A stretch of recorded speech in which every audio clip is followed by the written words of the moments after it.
Bismillahirrahmanirrahim. Assalamualaikum warahmatullahi wabarakatuh. Saya Diah Ika Anjar Saputri akan menjelaskan tentang syarat-syarat urf sebagai sumber hukum.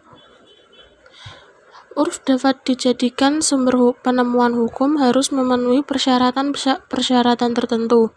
Apabila dilihat dari nas-nas yang dijadikan sandaran bolehnya menggunakan urf sebagai metode penemuan hukum, maka dapat dinyatakan bahwa urf tersebut harus merupakan urf yang mengandung kemaslahatan dan urf yang dipandang baik.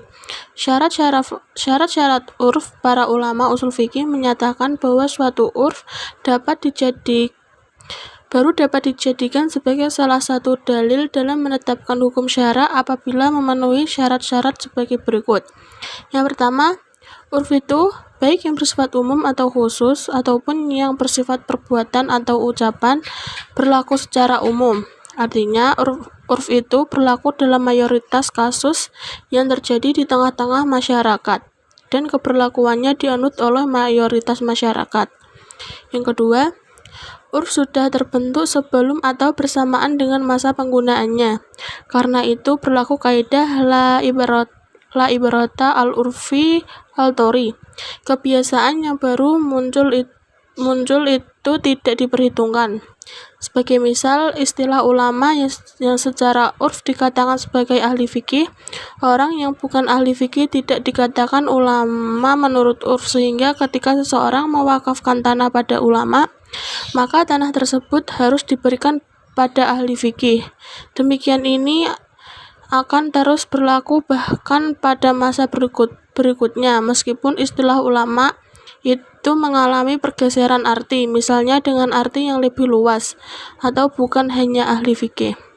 Yang ketiga, urf itu tidak bertentangan dengan yang diungkapkan secara jelas dalam suatu transaksi.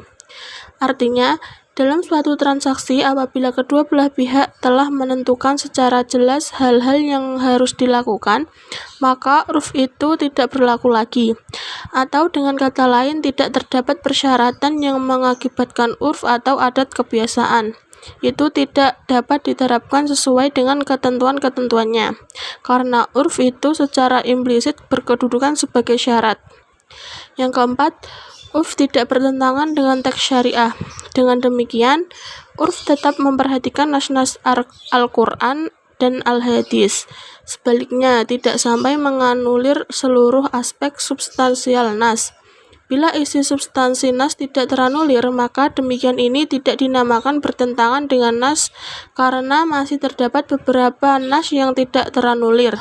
Dalam kasus ini, ada dua acuan hukum yang digunakan, acuan hukum yang ditunjuki nas serta tidak tereliminasi, dan acuan hukum berdasarkan urf tersebut.